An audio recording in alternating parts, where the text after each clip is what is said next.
On va avoir un autre petit chant. On va louer l'Éternel. On va louer l'Éternel dans sa splendeur. On va louer l'Éternel dans sa grandeur. Euh, on est chanceux. On a la foi, mais on peut la montrer, on peut l'exercer. Oui, peut-être qu'il y a des petites moqueries des fois, mais pour parler de persécution, on n'a pas de persécution ici pour vrai. Alors, on doit louer le Seigneur de nous permettre de nous réunir, de pouvoir le chanter, de pouvoir le louer. Le roi est là, il est dans sa splendeur. Si vous pouvez vous mettre debout.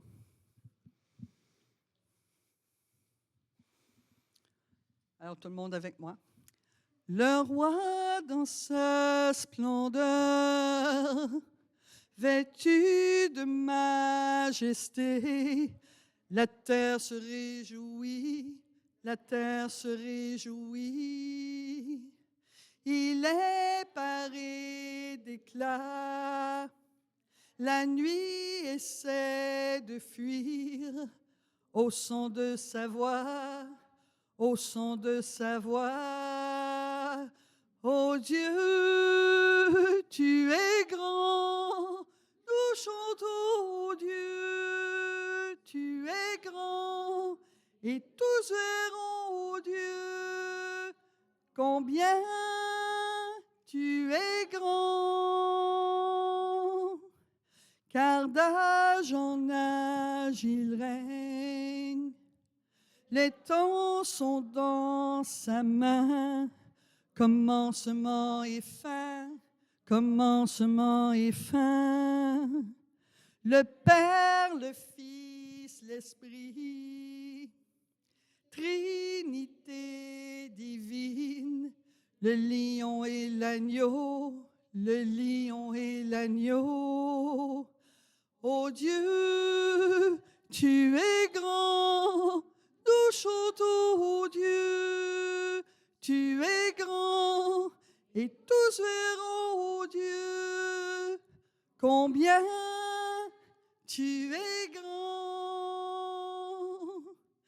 Le plus grand des noms, digne de louange, mon cœur s'écrie, ô Dieu, tu es grand. Le plus grand des noms, digne de louange, mon cœur s'écrie, ô Dieu, tu es grand.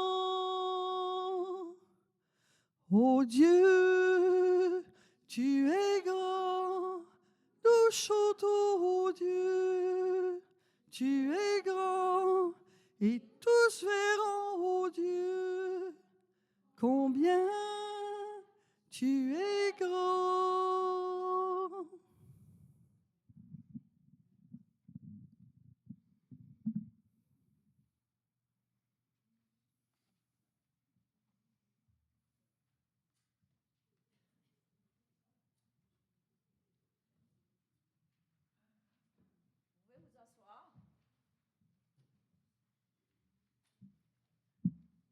Encore un grand merci d'être venu ce matin. Donc, nous avons déjà prié et déjeuné ensemble. Alors, je vais vous présenter Soula, notre conférencière ce matin qui va nous parler sur le cri d'une mère et ensuite nous présenter un peu de sa mission en Afrique. Alors, Soula a tellement de choses à dire sur elle que je ne vais pas m'attarder ce matin de tout dire. J'ai lu sa biographie et j'ai décidé de faire un petit résumé ce matin pour celles qui ne la connaissent pas assez. Alors, je vais vous présenter Soula, excuse-moi, et celles qui veulent avoir plus d'informations sur Soula, parce que si on devait écrire sur Soula, là, ça va prendre je ne sais pas combien de pages. Alors là, et sur le site des femmes de l'Église à l'île Jésus, nous avons placé sa biographie. Donc, vous pouvez aller lire, vous allez sur Facebook, vous écrivez les femmes de l'île Jésus et ça va venir et puis vous pouvez rentrer là-dedans. Et je pense que sur Sim aussi, on peut trouver aussi sur Sim aussi. Sur Sim, c'est ça? On peut trouver la biographie sur Sim. Alors, je vais lire une brève présentation de Soula. Née en Grèce, dans une famille devenue chrétienne évangélique, Soula a grandi au cœur d'un foyer ouvert au témoignage qui a même donné naissance à une église locale. Et cette église a été reconnue par le gouvernement de la Grèce. Persécutée dès son enfance pour sa foi, elle a personnellement accepté Christ à l'âge de 14 ans. Il faut dire que Soula a été persécutée parce que sa famille était orthodoxe avant et c'est une famille qui s'est convertie au protestantisme. Et son entourage dans son école, c'était des orthodoxes et elle recevait même des pierres chaque jour en sortant de l'école que ses amis, que les élèves envoyaient sur elle. Alors, malgré toute cette persécution-là, elle s'est convertie personnellement au Seigneur à l'âge de 14 ans. Très tôt, Dieu l'a appelée au service et l'a conduite à étudier la Bible en Angleterre, puis en France, où elle a rencontré son feu mari, Jean, Jean avec qui elle a eu 3 enfants. Ensemble, ils ont servi dans l'évangélisation et l'implantation d'églises en France avant d'être envoyés comme missionnaires au Libéria pour un ministère radiophonique francophone avec la CIM. Un appel qui a marqué toute leur vie. Leur parcours les a amenés à servir sur 3 continents et à partager l'Évangile. Après le décès de son mari, Soula poursuit fidèlement son ministère malgré la solitude, soutenue par la paix de Dieu et la prière de nombreux amis. En 2006, elle a fondé le projet Dorcas, un ministère d'aide aux veuves au Burkina Faso, puis au Niger et au Bénin. Touchant aujourd'hui plusieurs centaines de femmes. Son désir, elle a même écrit une prière, alors j'ai résumé son désir, demeure de servir le Seigneur jusqu'au dernier jour, confiante en sa fidélité. Alors j'invite Soula à prendre la parole.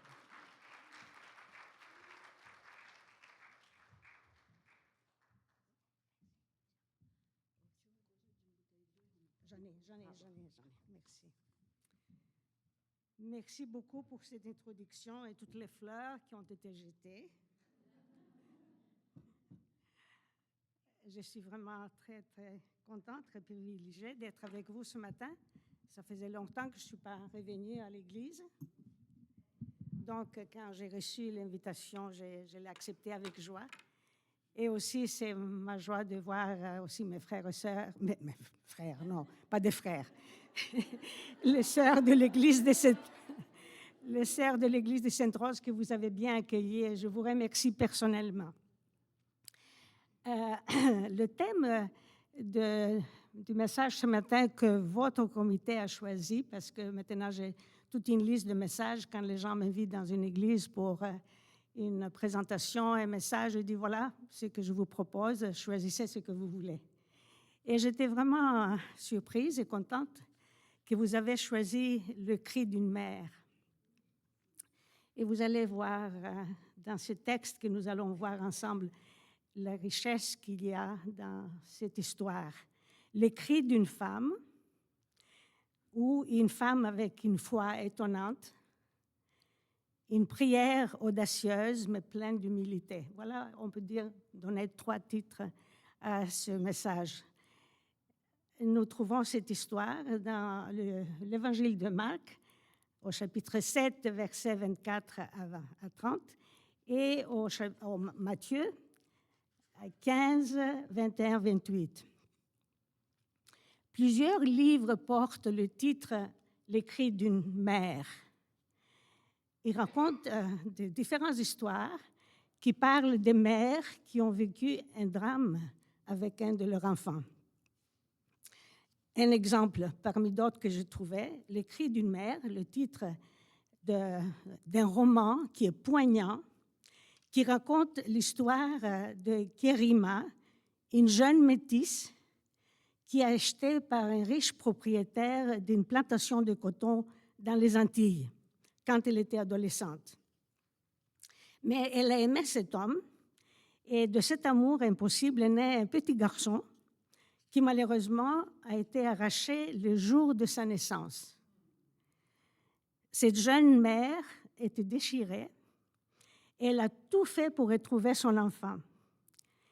Et ce roman met en lumière les sacrifices et les efforts de Kimina pour retrouver son enfant parce qu'il croyait qu'il allait devenir un jeune homme avec un avenir prometteur.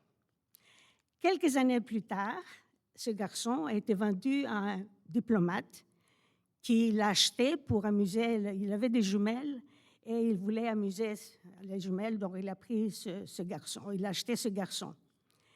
Mais vivant dans cette famille riche, et bien sûr, il a eu l'occasion d'étudier, d'aller à l'université.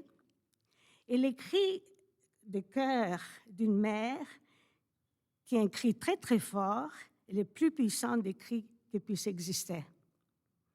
Kerima a pris tous les moyens, elle a beaucoup dépensé pour retrouver les traces de son fils et elle a réussi. C'est un roman, hein? C'est une histoire, mais on dirait que c'est vrai parce que ça peut arriver. Plus tard, il a travaillé fort pour l'esclavage, pour libérer les esclaves de sa région. Et le livre touche également des thèmes contemporains tels que l'exploitation d'hommes et de femmes et souligne l'importance de la lutte pour la liberté de la justice. Un thème très actuel, n'est-ce pas, de notre société. Je vois de près des luttes et les combats des mères que les mamans africaines font, les sacrifices pour leurs enfants. Elles veulent qu'ils fassent des études, qu'ils réussissent dans la vie, ce qu'elles n'ont pas eu l'occasion elles-mêmes d'avoir. Chacun vraiment fait tout pour que les enfants réussissent. Il y a 2 semaines, j'étais à Trois-Rivières pour une conférence des femmes. Et là, j'ai pu rencontrer un jeune garçon, j'ai dit non, un jeune, burkinabé, fils d'une des amies de Ouagadougou, de Burkina Faso, avec lequel j'étais en contact depuis son arrivée ici au Québec. Et j'ai pu l'aider un peu. Et j'étais vraiment contente de le voir physiquement. Alors, j'ai pris une photo et je l'ai envoyée à sa maman. Et elle était ravie, bien sûr. « Oh, vous avez gâté mon enfant. » 24 ans. Mais elle dit toujours, la maman, mon enfant, n'est-ce pas? Je vois les mamans africaines, quand elles ont un enfant malade, elles se battent pour trouver l'argent nécessaire pour payer le médecin et les frais des hôpitaux. J'ai de nombreux exemples. Mais on entend des cris de mamans tout le temps, même au Québec. N'est-ce pas? Quand vous ouvrez vos nouvelles, vous attendez plein de cris de mamans. Il y a beaucoup de mamans qui ont des enfants qui sont dans le besoin et besoin d'une délivrance et le désir de les voir libérés. Et j'ai choisi ce titre pour cette histoire biblique que nous allons voir ensemble parce qu'elle exprime vraiment cette histoire, la souffrance d'une mère qui ne peut pas supporter de voir la souffrance de sa fille. Nous la trouvons donc dans les évangiles de Matthieu et de Marc. Et je donnais ce titre à cette maman grecque dont vraiment cette souffrance était tellement terrible parce que sa fille avait une maladie mentale. Le docteur ne pouvait pas la guérir. Et c'était un démon, elle était possédée d'un démon. Mais lisons le texte biblique ensemble pour que vous puissiez vous rappeler de cette histoire. Dans Marc 7, 24, 26. Jésus étant parti de là, il s'en alla dans le territoire de Tyr et de Sidon. Il est entré dans une maison désirant que personne ne le sache, mais il n'a pas pu se cacher car une femme, dont la fille était possédée d'un esprit impur, entendit parler de lui. Elle est venue se jeter à ses pieds et le pria de chasser le démon de sa fille. En lisant les histoires que nous lisons dans les évangiles, nous découvrons l'amour vraiment et l'intérêt du Seigneur pour tous ceux qui souffraient dans la société. Dans sa société, il y en avait beaucoup. Il y a eu beaucoup d'hommes et de femmes et d'enfants qui ont été touchés et délivrés par son intervention. Ils avaient tous et toutes des besoins différents, d'âges différents, avec des situations différentes, mais ils avaient tous une chose en commun, ils avaient besoin de rencontrer le Seigneur, ils avaient besoin d'être touchés par sa grâce. Ils étaient différents, mais ils avaient ce besoin et cette intervention, comme vous et moi, nous avons besoin de l'aide du Seigneur très, très souvent, n'est-ce pas? Et souvent, nous demandons son intervention pour nous-mêmes ou pour quelqu'un de notre famille. Avez-vous besoin de l'intervention du Seigneur aujourd'hui? Pour quelqu'un dans votre famille? Pour quelqu'un qui est cher pour vous? Vous êtes donc dans la bonne place. Voyons le contexte donc de cette histoire. Nous remarquons dans ce récit biblique que le Seigneur était fatigué. La première fois, la seule fois qu'on voit. Et il avait besoin de repos. Il a essayé de s'éloigner de sa foule, qui l'entourait toujours, d'être un peu seul. Et bien sûr, ils avaient tous besoin du Seigneur et il ne refusait jamais personne. Il n'évitait pas les gens. Il était attentif à leurs besoins. Et ce n'était pas souvent qu'il prenait du temps pour se reposer. Quand on voit qu'il s'éloignait de ses disciples, c'était pour aller à la montagne et prier. Vous vous souvenez, n'est-ce pas? C'était très peu de temps, on voyait, ou parfois il allait seul, disons, il laissait ses disciples et il allait donc bien sûr prier. Et cette fois-ci, on voit qu'il était épuisé, il a passé même la frontière d'Israël.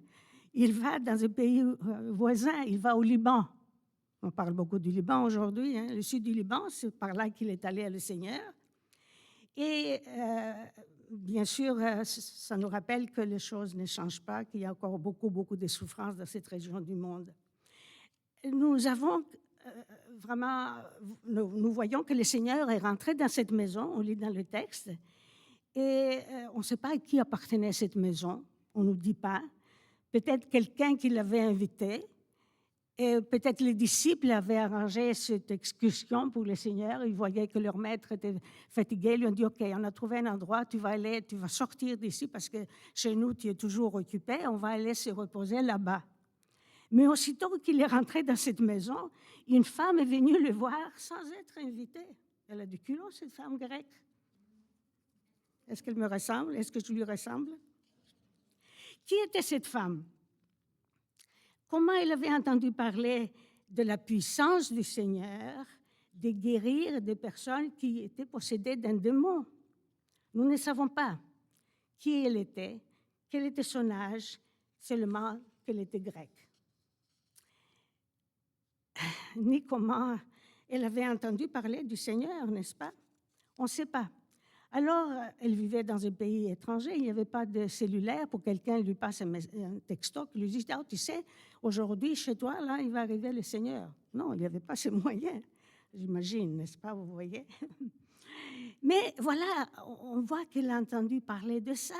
Elle est allée dans cette maison alors que le Seigneur voulait se reposer. Pas de repos pour le Seigneur. Donc, pas de nom, rien de spécial, sauf qu'elle est vraiment tourmentée elle-même parce qu'elle voit sa fille qui souffre par ces démons. Cette maman, sans doute, avait cherché de l'aide ailleurs, avant, pour aider sa fille, pour la délivrer, pour la guérir. La culture grecque était très, très développée dans le monde entier dans ce temps-là, n'est-ce pas? Et les Grecs adoraient 12 dieux, et des petits dieux et des démons. Et leur mot pour la divinité et l'esprit, c'est démon. Et l'apôtre Paul, quand il a parlé aux Athéniens, n'est-ce pas, il dit, vous adorez beaucoup de démons, beaucoup de dieux qui étaient des démons. Cette mère a osé faire quelque chose qui a surpris même le Seigneur. Elle est rentrée dans cette maison sans être invitée et s'est jetée à ses pieds. Vraiment, elle reconnaît vraiment sa grandeur, elle reconnaît qui il est. Et en se mettant à genoux, elle dit qu'il avait toute l'autorité, n'est-ce pas? Et en lui demandant de guérir sa fille, elle savait qu'il avait le pouvoir de délivrer sa fille de cette maladie de laquelle elle souffrait, de ce démon qui la faisait souffrir.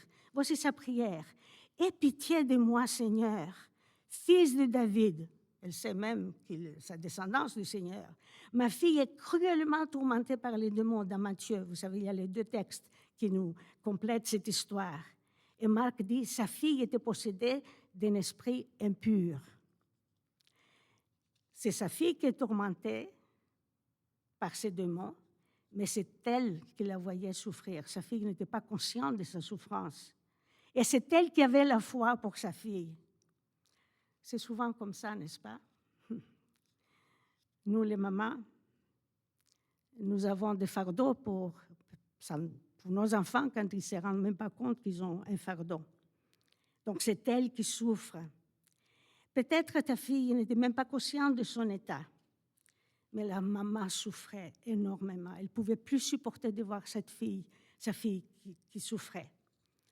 Il y a parfois de telles situations dans notre vie.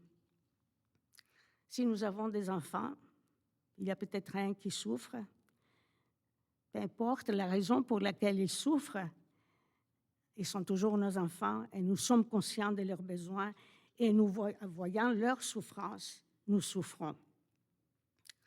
Qui sait si ce n'était pas elle, j'imagine, hein, le texte ne nous le dit pas, si ce n'est pas elle qui l'avait introduit à ces démons, si ce n'est pas elle qui l'a conduit dans cet état, comme je le vois souvent en Afrique, c'est courant en Afrique, n'est-ce pas, dans les Antilles, parce qu'on fait des gris-gris, on fait plein de choses et on initie les nôtres, nos enfants aux démons, et après, une fois qu'ils sont pris par cela, ils ne peuvent pas être délivrés. Nous ne savons pas, n'est-ce pas? Et pendant combien de temps elle souffrait, sa fille? Mais cette mère était au bout de ses ressources. Elle avait vraiment besoin d'une intervention de quelqu'un plus fort qu'elle, de Dieu lui-même.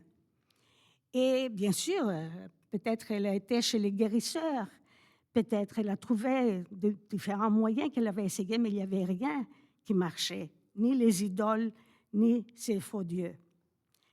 Mais parce qu'il n'y avait pas d'amélioration, il n'y avait pas de résultats, voilà, vraiment, elle a entendu parler du Seigneur, elle va chercher le secours auprès de lui et la délivrance. Sans hésiter, sans demander est-ce que je peux venir, pas knocker à la porte, n'est-ce pas? Rien. Elle se jette aux pieds du Seigneur, bien sûr, à ce moment-là. Dans le Moyen-Orient, les portes étaient souvent ouvertes, comme dans le temps, n'est-ce pas, dans les villages, pas toujours, et on pouvait rentrer dans la maison. Donc, elle n'hésite pas, elle rentre dedans. Et elle lance ce cri, on peut dire au Seigneur, qui vient du fond de son cœur. Qu'est-ce que nous apprenons de l'exemple de cette mère? Son approche auprès du Seigneur est très intéressante et nous enseigne de persévérer dans les prières.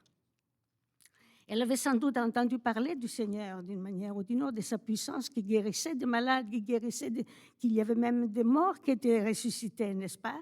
Et elle croyait que lui, il pouvait intervenir et guérir sa fille.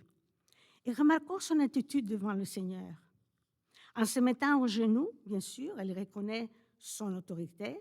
Elle l'appelle fils de David, dont elle avait une certaine connaissance, et juive, et lui demande d'avoir pitié d'elle.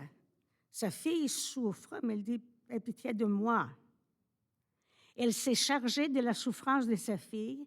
Elle a confessé au Seigneur que lui, il pouvait vraiment la guérir. « Aie pitié de moi, Seigneur, Voilà son cri. Voilà, pour cela, j'ai dit le cri d'une mère. « Aie pitié de moi, Seigneur. » En demandant l'intervention du Seigneur, elle admit son besoin et sa souffrance, et elle était sûre que le Seigneur était capable de guérir sa fille, mais le Seigneur l'ignorait. Très étrange. Selon l'évangéliste Matthieu, non seulement le Seigneur est resté silencieux, et en plus les disciples lui disaient de la renvoyer. Ils disaient, non, renvoie-la, parce qu'elle nous suit, cette femme-là. Il ne lui répondit pas un mot, nous lisons dans Matthieu, et ses disciples s'approchaient et lui dirent avec instance, renvoie-la, car elle est derrière nous. Les disciples, parfois, ils étaient racistes, hein? Ils n'étaient pas corrects, parfois.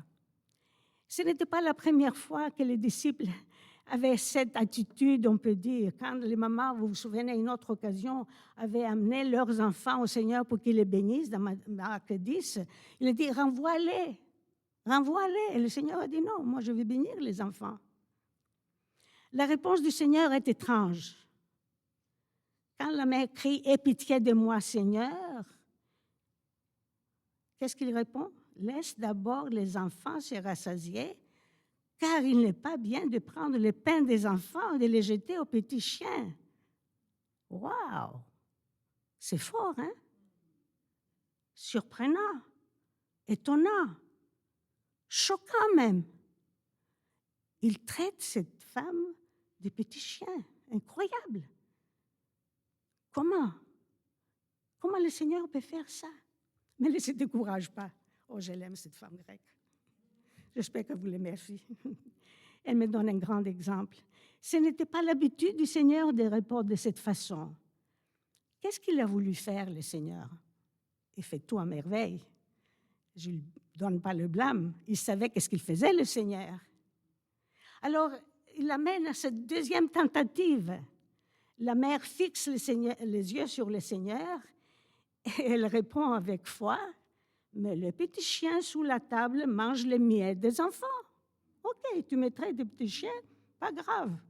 Mais je veux juste des miettes. Tu donnes plein aux enfants, mais à moi, que je suis un petit chien, donne-moi un peu de miettes. » Cette femme avait compris que quand on prie à Dieu, il ne faut pas seulement demander, mais il faut insister dans notre demande.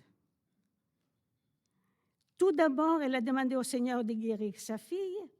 Elle avait la conviction et la foi qu'il pouvait vraiment la délivrer de son démon.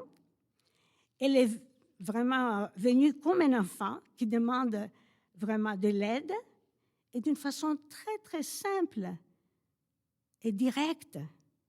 Car vous savez, prier, c'est demander. Parfois, on ne se rend pas compte, on pense que c'est compliqué. Non, prier, c'est demander à Dieu. Quelle audace, quel esprit vif. Après toute cette conversation avec le Seigneur, écoutez sa réponse. Qu'est-ce que le Seigneur lui a dit? Ta foi est grande, avec les deux textes. Elle a pris Jésus sur son propre terrain. Elle a entendu dire, ta foi est grande. Magnifique. Magnifique, formidable. Le Seigneur admirait la foi de deux personnes seulement qui avaient la foi. Cette femme grecque et le centurier, vous vous souvenez, romain, qui avait un fils, un serviteur qui était malade. Il est allé voir Jésus pour le guérir. Et le Seigneur dit juste un mot et mon serviteur sera guéri. Et le Seigneur a dit, je vous dis, même en Israël, je n'ai pas trouvé une grande foi. Donc, encore un étranger hors du peuple d'Israël. Les Juifs sont toujours fiers, ils sont toujours fiers. Hein. Vous savez, il y a deux camps, même parmi les chrétiens. On aime les Juifs, ou, je ne dis pas l'autre mot, on n'aime pas les Juifs, disons. Mais voyez-vous, parce que le Seigneur, là, il a vu les deux étrangers, et c'est à eux qu'il leur a dit, leur foi était grande. On remarque non seulement la persévérance de cette maman, mais aussi sa foi, son insistance, malgré le silence et le rejet même du Seigneur. En plus, la remarque des disciples. Et ils n'aidaient pas dans la situation. Au lieu de dire, OK, venez, le Seigneur est là, il va vous aider, eux, ils l'empêchaient. Donc, elle n'était pas découragée par toutes ces remarques, par tout ce qu'elle entendait. Elle avait une seule chose dans sa tête, que le Seigneur pouvait guérir et délivrer sa fille. Jésus a sans doute voulu tenter sa foi en la traitant de chien. Oui, et il voulait aussi enseigner l'amour universel du Seigneur. Il l'amenait jusqu'à ce point qu'elle arrive au bout d'elle-même, qu'elle montre jusqu'au bout sa foi et sa confiance au Seigneur qu'il pouvait vraiment intervenir dans la situation de sa fille. Elle a délivré. La persistance de la maman montre qu'elle avait confiance au Seigneur Jésus, qu'il allait intervenir. Alors elle a persévéré, même si elle était traitée de chien. Ce qui me frappe aussi chez cette maman, c'est le fait qu'elle a demandé au Seigneur son secours, mais c'était sa fille, comme on a dit qu'elle était malade. Seigneur, secours-moi. C'est elle qui est consciente de l'état de sa fille. Il y a peut-être des personnes dans nos familles ou dans notre entourage qui ne sont pas conscients de leur état spirituel, de leur péché. Un enfant égaré peut-être qui est enchaîné par Satan de différentes façons et il n'est pas conscient. Mais c'est la maman qui souffre. Et c'est la façon que nous devons voir cette histoire et tirer des leçons de cette histoire. C'est elle qui demande la délivrance et le secours du Seigneur. Elle ne dit pas à Jésus de quel genre d'aide elle a besoin, ni du problème. Elle fait confiance au Seigneur qu'il sait de quoi elle parle son langage. Elle sait qu'il sait. Vous savez, il y a parfois comme ça, même des amis. Vous avez des amis, vous dites quelque chose et vous ne l'exprimez pas vraiment, mais la personne comprend vraiment parce qu'elle vous connaît bien, n'est-ce pas? Et ça, c'est encore plus avec le Seigneur. Et c'est incroyable, n'est-ce pas, cette confiance qu'elle avait au Seigneur, qu'elle ne connaissait pas, qu'elle avait entendu parler de lui. Incroyable. La prière est de frapper à la porte de Dieu par la foi et d'attendre qu'on l'ouvre, a dit quelqu'un. Et le Seigneur a dit, demandez qu'on vous donnera, cherchez et vous trouverez, frappez et on vous ouvrira, dans Matthieu 7, 7. De belles promesses que nous devons saisir par la foi tous les jours et les mettre en pratique. Pendant leur voyage avec Jésus, les disciples ont souvent entendu le Maître dire aux gens, « Qu'est-ce que vous voulez que je fasse? Qu'est-ce que tu veux que je fasse, n'est-ce pas? » Et ils attendaient une réponse précise. Ici, la femme demande, c'est elle qui insiste. Elle insiste comme quelqu'un qui a droit de demander au Seigneur d'exaucer sa prière. Et quand elle a dit au Seigneur, « Les petits chiens sous la table mangent des miettes d'enfants », quand le Seigneur l'a traité de chien, le Seigneur a vu le fond de son cœur et la profondeur de sa foi. À cause de cela, il lui a dit, « Va, le démon est sorti de ta fille. » Elle est allée, nous lisons dans le texte, elle est partie et en arrivant dans sa maison, elle a vu l'exaucement de sa prière. Elle a cru aux paroles du Seigneur Jésus, elle a obéi, elle a vu le résultat. Et Jésus lui dit, quand Jésus lui dit, laisse d'abord, n'est-ce pas, les enfants se rassasier, qu'il n'est pas bon de prendre le pain des enfants et de le jeter aux petits chiens. Oui, Seigneur, lui répondit-elle, je le répète, mais les petits chiens sous la table mangent les miettes des enfants.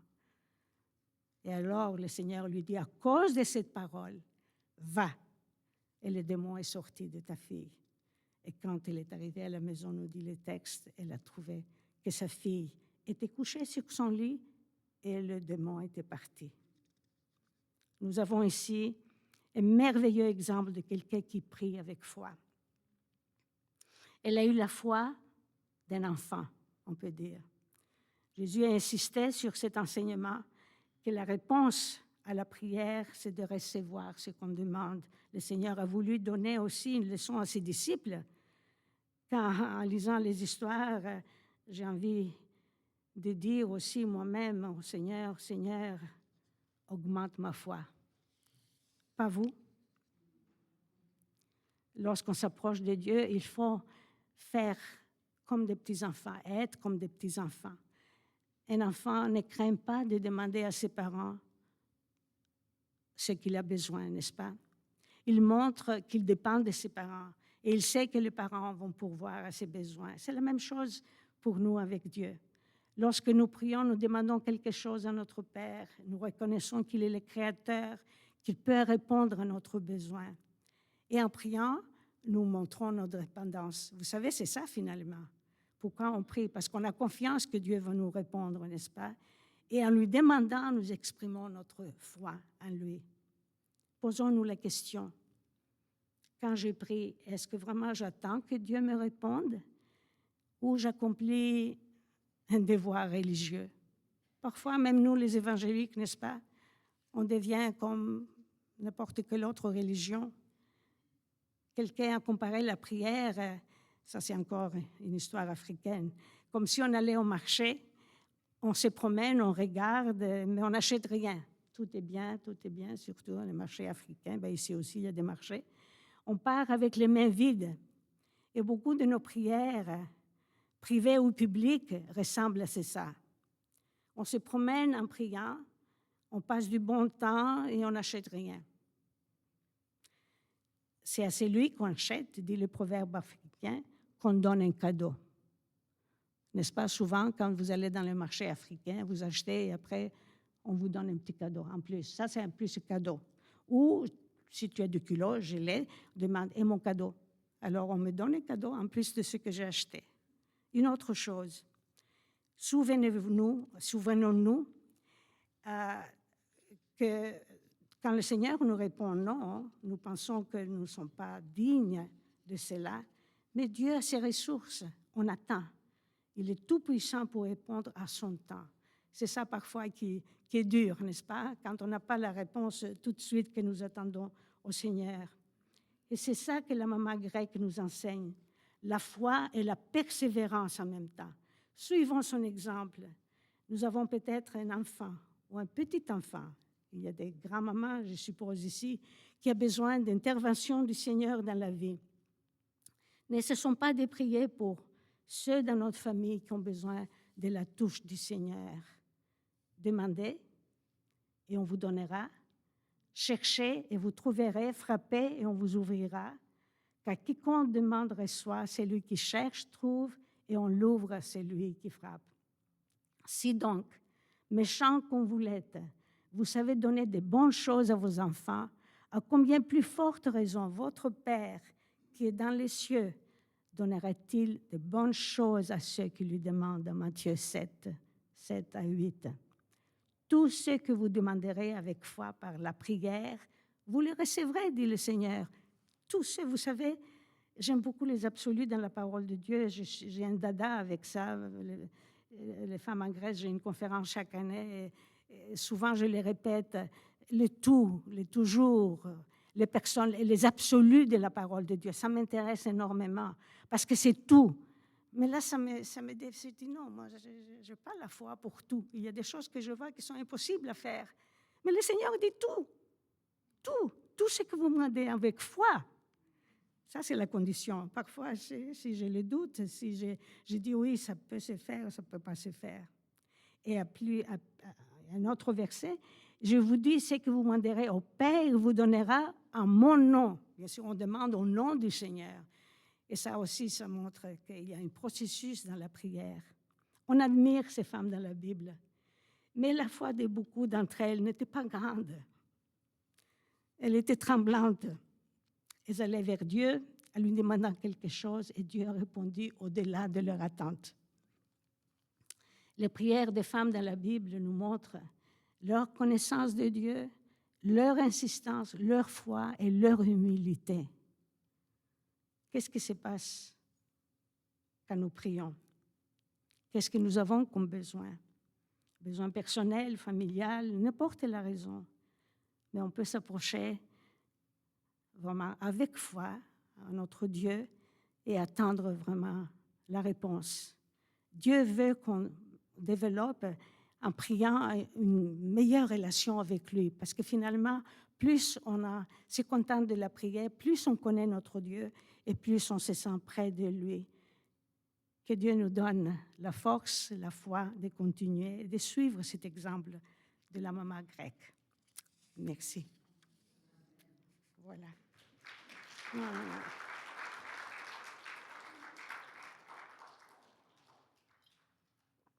Vous voulez que je continue, c'est ça?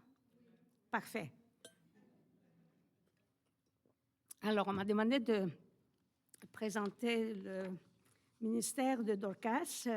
C'est un ministère que j'ai commencé il y a 20 ans, cette année. Et l'autre, s'il vous plaît, avant. Les 20 ans. Vous allez voir un peu l'historique.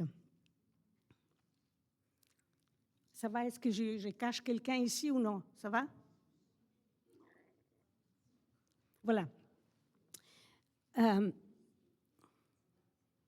Au revoir, mesdames. Que Dieu vous accompagne. Merci d'être venus. Comme ça a été dit, mon contact avec l'Afrique remonte à des décennies. Mais en 2020, allons-y, on va aller assez vite.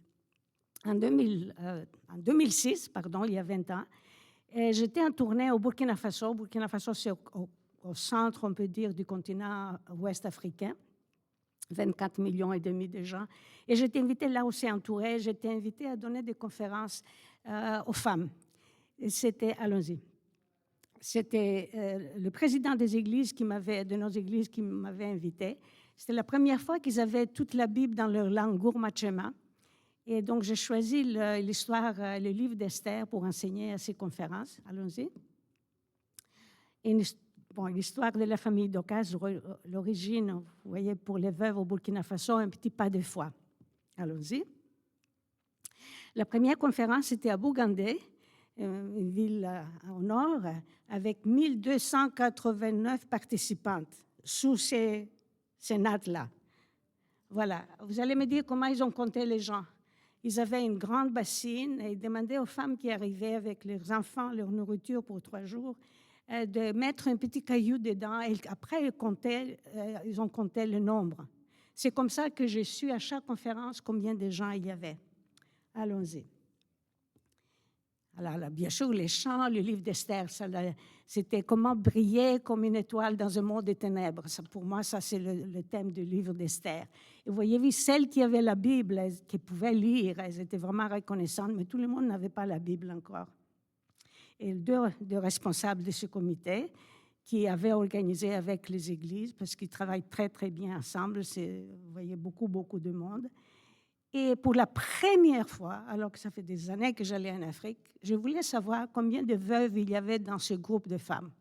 Alors, j'ai demandé aux responsables, pendant la pause, est-ce que je peux demander, sous le manguet, de rencontrer toutes les veuves qui sont là? Alors, on m'a dit, oui, bien sûr. Alors, j'ai commencé à demander combien d'enfants elles avaient, combien de temps elles étaient veuves, qu'est-ce qu'elles faisaient pour vivre, etc., etc. Donc, je prenais des renseignements. Cette femme qui était debout, pendant que moi, je demandais des questions, elle se levait, elle a dit, Seigneur, merci parce que quelqu'un a passé à nous. Moi, ça m'a choquée. Je disais vraiment pourquoi les églises ne faisaient rien, mais c'était la réalité. L'autre conférence était à Piela, une autre ville. Vous voyez, 1700 participantes. Même scénario, même thème, le traducteur sur place qui m'aidait, les femmes venaient en vélo, à pied, en charrette, tout ce que vous voulez. Alors voilà encore, sous 40 degrés de température, vous voyez beaucoup, beaucoup de jeunes mamans aussi. Et là aussi, je voulais savoir combien de veuves il y avait. Allons-y. Les responsables, une missionnaire australienne qui était là. Et voilà, le pasteur qui était sur place est venu et c'est tout le nombre de veuves. J'ai pris encore le nom, combien d'enfants ils avaient. Si un enfant était malade, ils allaient au marché acheter une aspirine. Le lendemain, s'ils avaient l'argent, achèteraient une autre aspirine, etc., etc. Des choses que je savais, mais là, de les entendre de la bouche de ces femmes, je commençais à être un peu travaillée, choquée, et je ne savais pas où Dieu m'amenait avec ses connaissances. Quand on sait quelque chose, on est responsable, n'est-ce pas? Quand on ne sait pas, on n'est pas. Quand on sait, on est responsable. Ça, c'est mon principe. Allons-y. Après, donc, j'allais à Fandangourma, plus plus à l'est du pays, au centre, avec, allons-y, des femmes qui arrivaient. Et là, on était dans une église, dans l'église locale, qui a été reconstruite depuis. Et là, je demandais bien sûr combien de femmes ont pu acheter la Bible. Et j'étais vraiment étonnée de voir que tout le monde ne l'avait pas, mais quand même un bon nombre l'avait. Et j'ai rencontré, après la même chose, les veuves. Allons-y. Là, le pasteur qui me traduisait de français en gourmachement. Et entre-temps, j'ai commencé à prendre des renseignements. J'ai dit, mais les églises, qu'est-ce qu'elles font? Nous avons souvent travaillé au Burkina Faso, mais on n'a pas vécu. On allait pour des séjours de 2 semaines, de 3 semaines, pour faire des conférences des jeunes, des pasteurs, toutes sortes de choses. Donc, j'ai demandé aux églises, aux responsables, est-ce que vous faites quelque chose pour aider des veuves? Là, je viens d'avoir des informations qui me choquent, toutes ces femmes et tous leurs besoins, etc. Il me dit, non, pourquoi tu demandes? Mais je dis, parce qu'il y a un besoin et vous ne faites rien. Et j'ai demandé au directeur de ma mission, de la CIM, j'ai dit, David, c'est un Canadien de Saskatchewan qui est à la retraite maintenant, j'ai dit, David, est-ce qu'il y a un missionnaire dans ce temps qui va venir pour faire quelque chose avec des veuves, une missionnaire? Est-ce que vous avez... Oh Dieu, on n'a jamais pensé à ça. Bon, moi, j'ai commencé à gratter ma tête. Et je ne savais pas. Je vous assure, je ne savais pas où Dieu allait m'amener. Et là, c'est à Diapaga, vers la frontière du Niger, que je connais très bien. Malheureusement, les 2 pays sont fermés. On n'a pas le droit d'y aller. On n'a pas de visa pour y aller. Moi, j'ai passé souvent du Niger au Burkina à pied les frontières. Les policiers me connaissaient avec mon bagage. Quelqu'un m'amenait jusqu'à la frontière et je passais de l'autre côté. On me prenait. Donc, je suis là à Diapaga. Là, c'était vraiment pas... C'était 40 degrés, très, très chaud. Et beaucoup, beaucoup de femmes de nouveau. Et j'ai rencontré les veuves. Allons-y.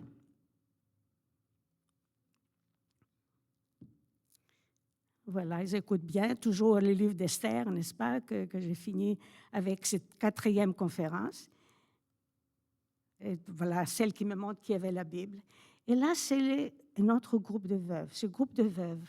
Et là, je me suis arrêtée à ce groupe de veuves. Et j'ai dit,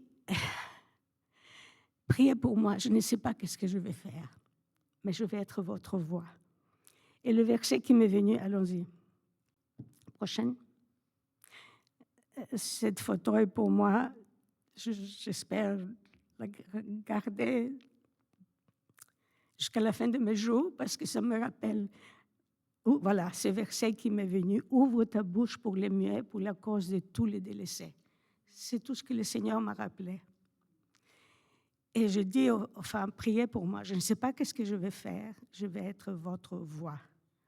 Une folie d'une grecque. Oui, allons-y.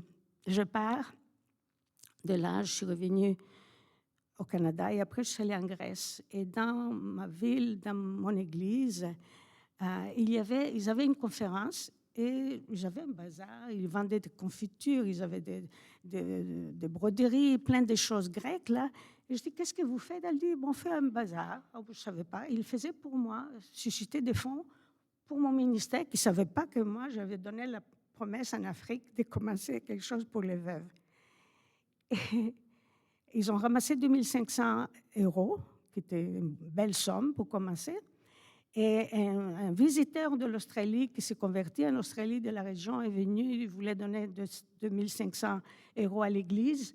Et les responsables lui ont dit, cette fin de semaine, on a quelque chose pour notre missionnaire. Et voilà, c'était encore 2500 € avec 5000 €.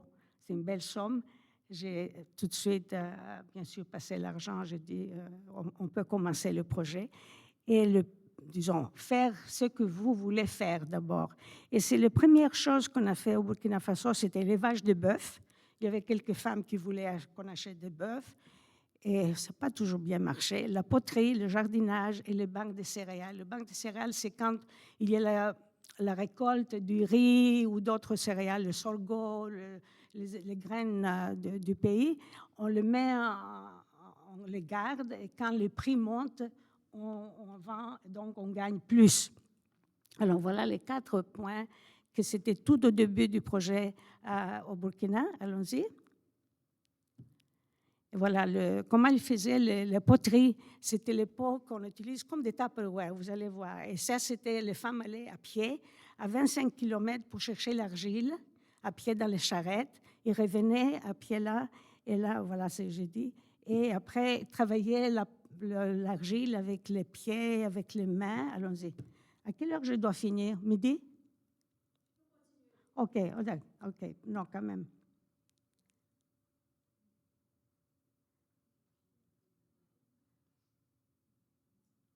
On peut revoir les photos? Oh. Qu'est-ce qui se passe? Ah, voilà. Voilà. Alors, elle travaille avec les pieds, avec les mains, et regardait le travail fini qu'elle vendait au marché pour gagner de l'argent, n'est-ce pas? Allons-y. Et bien sûr, moi, j'ai visité après les veuves pour les encourager. J'allais chaque année. Allons-y. Et je les encourageais, on priait ensemble, j'entendais leurs témoignages, qu'est-ce qu'il y avait comme besoin, comment, si leur vie a été améliorée à cause de ces petites sommes d'argent qu'ils pouvaient gagner. Allons-y. Et à un certain moment, ils ont décidé de faire une fête, les enfants surtout, des veuves, et dire merci aux donateurs. Mais vous savez, je n'ai jamais fait de levée de fonds. J'ai dit, ça va être par la foi, et le Seigneur vraiment a honoré ma foi. Et jusqu'aujourd'hui, même dans mes lettres, celles qui recevaient mes lettres de prière, vous n'avez jamais entendu que je fais un levée de fonds, n'est-ce pas, où je demande de l'argent. Dieu pourvoit d'une façon miraculeuse et vraiment, je le loue pour cela. Allons-y. Alors, là, ils ont fait une grande fête pour les enfants et ça, c'est très spécial pour moi parce qu'on inclut les enfants, parce que souvent, les enfants de veuves sont très, très négligés. On ne fait pas attention à eux, n'est-ce pas? Donc, faire une fête pour les enfants de veuves, c'est très, très spécial. Allons-y. Voilà la suite. Quand vous voyez les beaux pots qu'ils pouvaient vendre au marché avec le pasteur sur place, lui, il a collé là, au projet dès le début et il voulait être présent et il nous a beaucoup aidés. Il vit encore à pied là, comme moi, je vis encore. Alors, voilà un peu quelques photos sur les routes du Burkina, comme sur les routes de l'Afrique, les choses qu'on peut voir. C'est toujours amusant et spécial. Oui. Et là, bien sûr, c'est de nouveau à Fada, au centre du pays. Allons-y. Une conférence des femmes, de nouveau, pour que je puisse voir qu'est-ce qui se passe. Et chaque fois, bien sûr, que je vais là-bas, malheureusement, comme je vous ai dit, on ne peut plus y aller. Sauf on a, heureusement, le WhatsApp, on communique. Le groupe des veuves à Fada, ils ont fait un très, très bon travail. Continue, il y avait, allez-y voir, quelques veuves. Qu'est-ce qu'ils faisaient? Voilà, avec des chèvres. J'étais fâchée un jour parce que des voleurs ont volé les chèvres d'une veuve et j'étais vraiment très en colère, mais bon, ça arrive, n'est-ce pas? Allons-y. Une autre femme a fait des poules. Voilà, elle a choisi de faire l'élevage des poules et vendre ses œufs, etc. Donc, chacune selon ses capacités. Et puis là, c'est la grande ville où on a commencé au début, n'est-ce pas, où il y a un dispensaire aussi de la mission. Temps de louanges, c'est la fête. Quand on se rencontre, des témoignages, qu'est-ce qu'ils ont pu faire. La dame qui est debout, malheureusement, est décédée. Elle a fait un bon projet avec les banques de céréales. Elle avait bien, bien réussi. Les témoignages des veuves, partage de la parole de Dieu pour les encourager, les chants, temps de prière, visite dans le projet.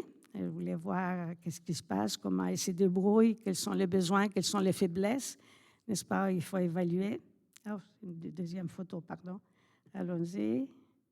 Et là, je voulais saluer ce monsieur qui était le chef du village et qui nous a donné un terrain afin que les veuves cultivent des oignons qu'elle vendait. C'est une photo un peu pour moi aussi que je garde précieusement, vous allez voir, parce que j'ai planté, ou j'ai aidé avec les champs d'oignons.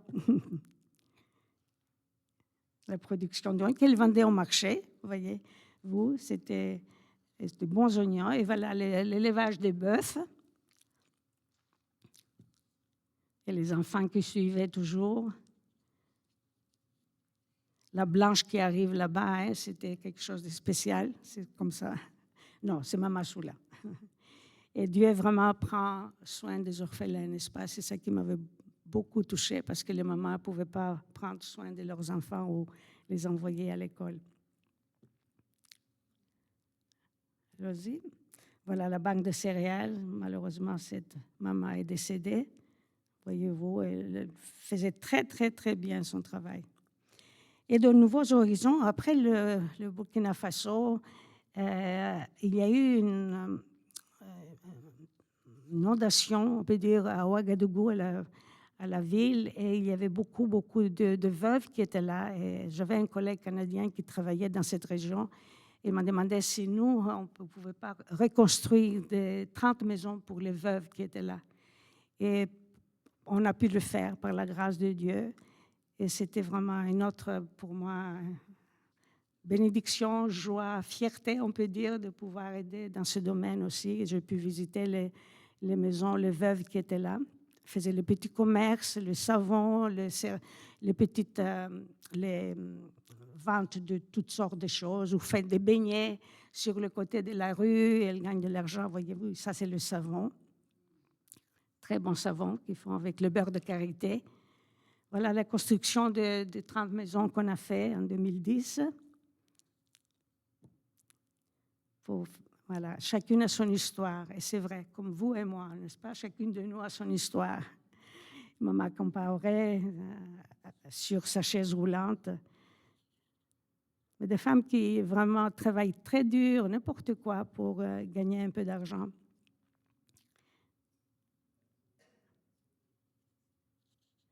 Allons-y.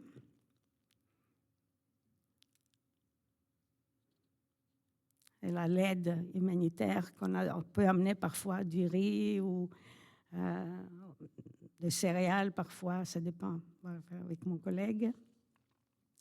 Et l'achat de 32 vaches à Piela, ça c'était vraiment le grand projet pour aider plusieurs veuves. Et à un certain moment, Louise, qui était une étudiante quand nous étions à l'école biblique, on enseignait, s'est mariée avec un Burkinabé, malheureusement, qui est parti très, très jeune, mort très, très jeune. Elle est maintenant notre responsable au Burkina Faso.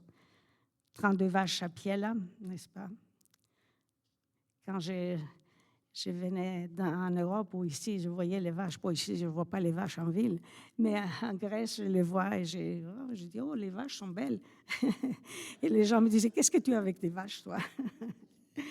Et témoignage des enfants, ça m'a souvent touchée parce que les enfants pouvaient écrire Maman Soula, on peut aller à l'école, les mamans nous aident, on peut avoir des vêtements maintenant. Ça, c'est des choses qui touchent vraiment parce qu'on voit le changement, la différence que ça fait, une petite aide.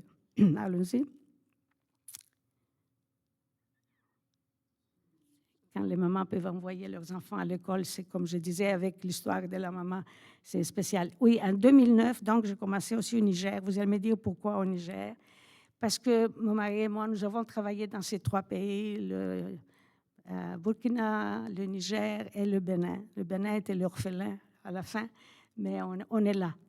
Alors, voilà, les femmes qui vendent parfois au marché de petites flip-flops, comme on les appelle là-bas, toutes sortes de choses. Et les premières veuves qui sont venues en 2009, à droite, en haut aussi, Maman Brigitte, malheureusement, elle est décédée d'un cancer il y a quelques mois. Nous l'avons suivie jusqu'à la fin et payé ses frais dans l'hôpital, ses traitements et tout ça. Avec chacune, nous développons une relation spéciale, n'est-ce pas? Et ça, c'est formidable. Malheureusement, je vous dis, ma fille travaille avec moi, vous allez voir, depuis 2013 au Niger. Et ça nous fait mal au cœur qu'on ne peut pas aller dans ces régions maintenant. Maman Salamatou, ça c'était au Niger, qui est décédée malheureusement aussi, c'est une béninoise. Et les enfants, encore faire une fête pour les enfants. J'avais ramassé beaucoup de cadeaux en Grèce que j'amenais là-bas pour faire une fête pour les enfants. Allons-y. Et ben, j'ai eu un bon groupe pendant des années avec l'Église de Sainte-Rose. On faisait des conférences et mes sœurs de Sainte-Rose m'avaient beaucoup, beaucoup aidé avec des ventes qu'on faisait, des choses pour aider aussi Dorcas. Ça a beaucoup, beaucoup aidé à ces années-là. Et la prière de mon cœur, bien sûr, c'est ça. Allons-y.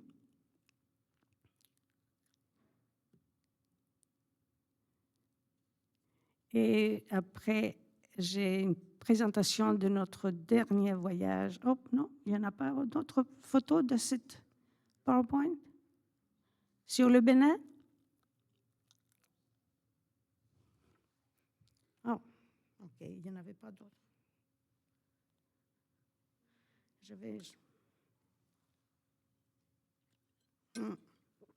Au mois de février cette année, ma fille et moi, qui travaillent depuis 2013 disons, avec moi, avec Dorcas, nous sommes allés pour la 3e fois au Bénin pour faire la formation de nos leaders, de nos responsables.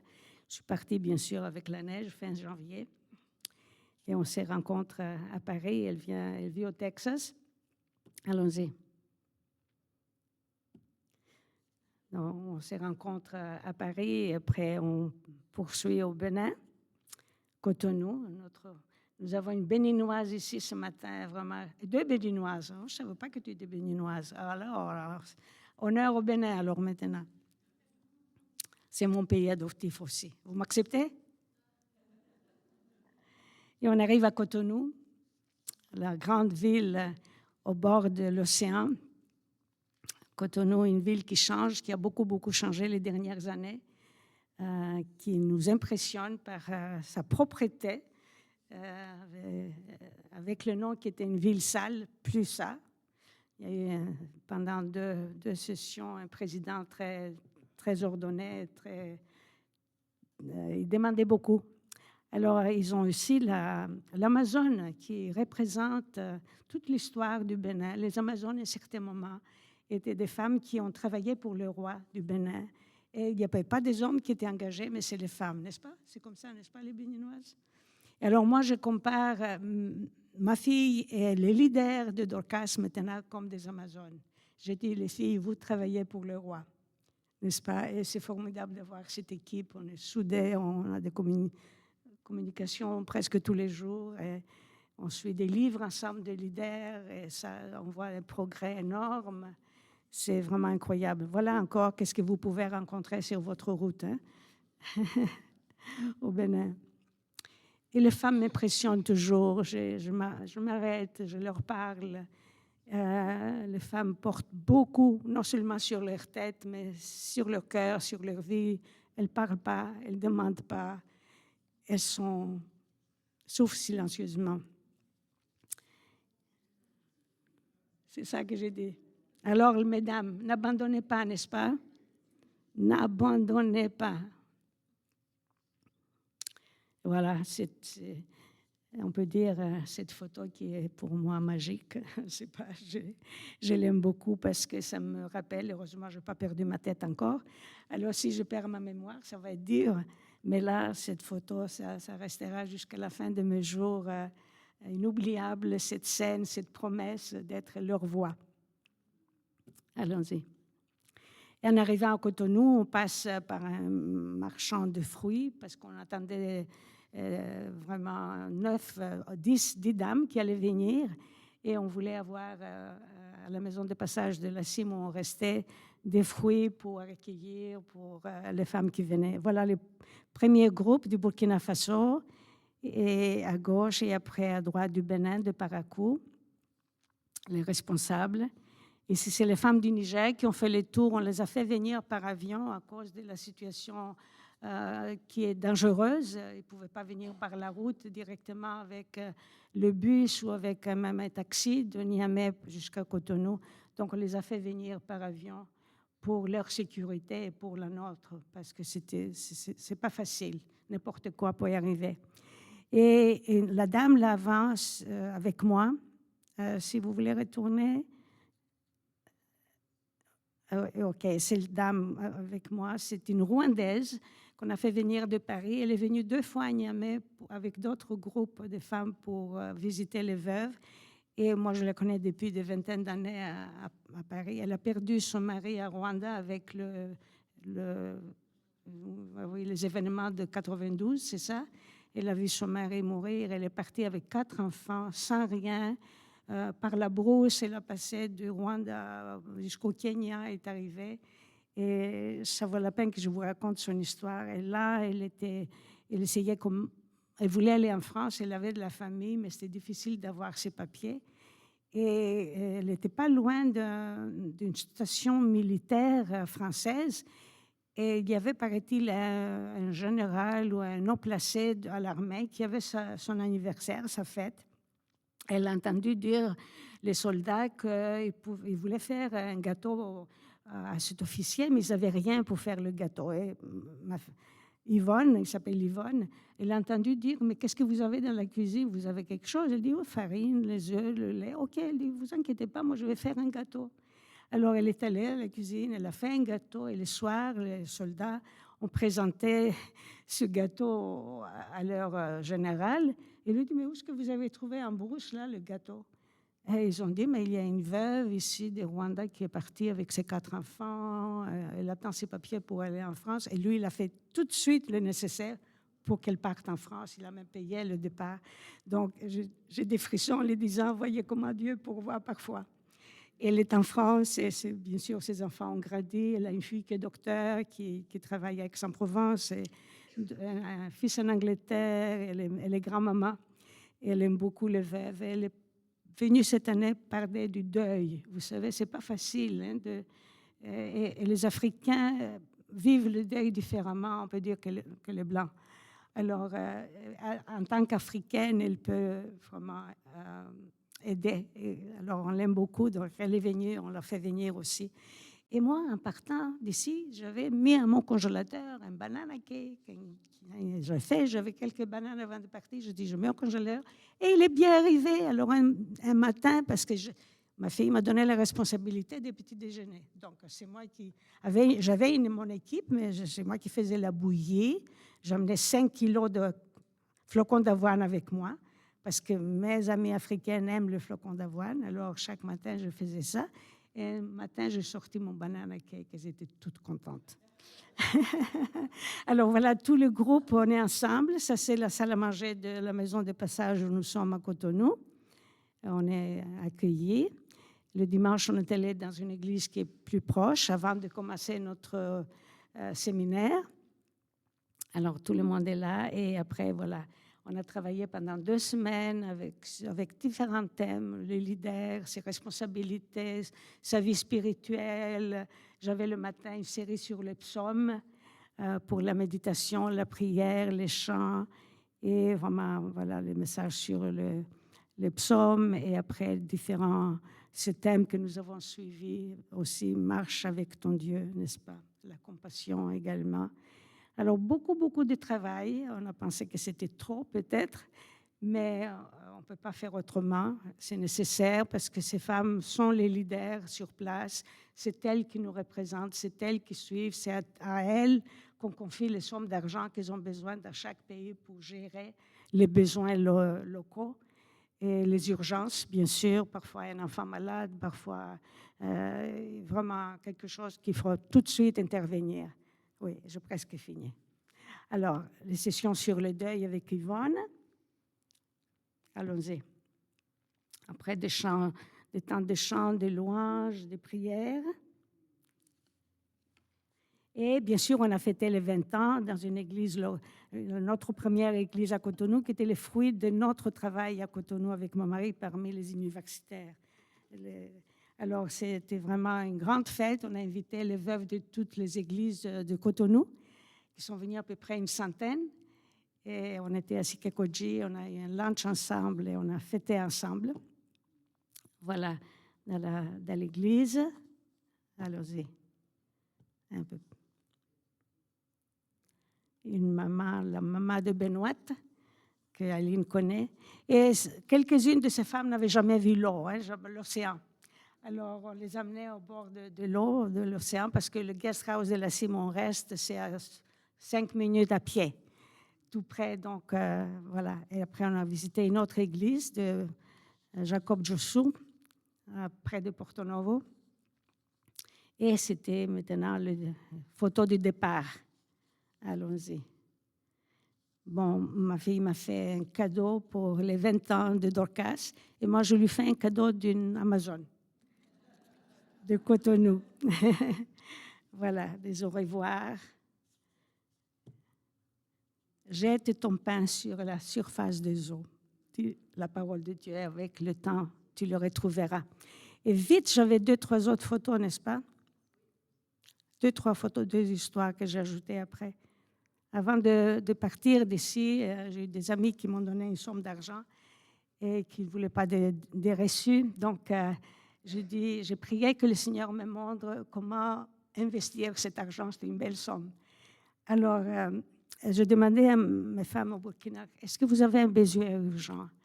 Et ils m'ont parlé de cette veuve qui venait être veuve avec 2 enfants, que les beaux-parents voulaient qu'elle marie tout de suite le beau-frère. Elle a refusé de prendre ce mari. Alors, ils l'ont mis à la porte avec ses 2 enfants, une autre fille du village qu'elle avait avec elle. Elle était comme ça, elle m'a dit sans ressources. Qu'est-ce qu'elle sait faire? Elle sait tisser, mais elle n'a pas les moyens pour acheter ni l'instrument, ni le matériel. Et j'ai pu, avec cette somme d'argent, lui donner, envoyer cet argent, et ils ont pu acheter ça pour cette femme-là. Et là, vraiment, elle s'est réjouie. J'ai commandé qu'elle m'envoie, si elle peut, ici, 2 petits morceaux qu'on puisse voir sur place le beau travail qu'elle fait. Cette photo, je l'ai mise ce matin ou hier soir, avant. Voilà, ça c'est au Libéria, notre premier voyage en Afrique, notre premier ministère, où ma fille, n'est-ce pas, je lui donnais la main. Et maintenant, on travaille. Elle ne sait pas que je fais ça ce matin. Il ne faut pas lui dire, les filles, OK? Maintenant, on travaille ensemble. Et c'est une joie, un privilège. Merci beaucoup pour votre attention et surtout vos prières. Merci.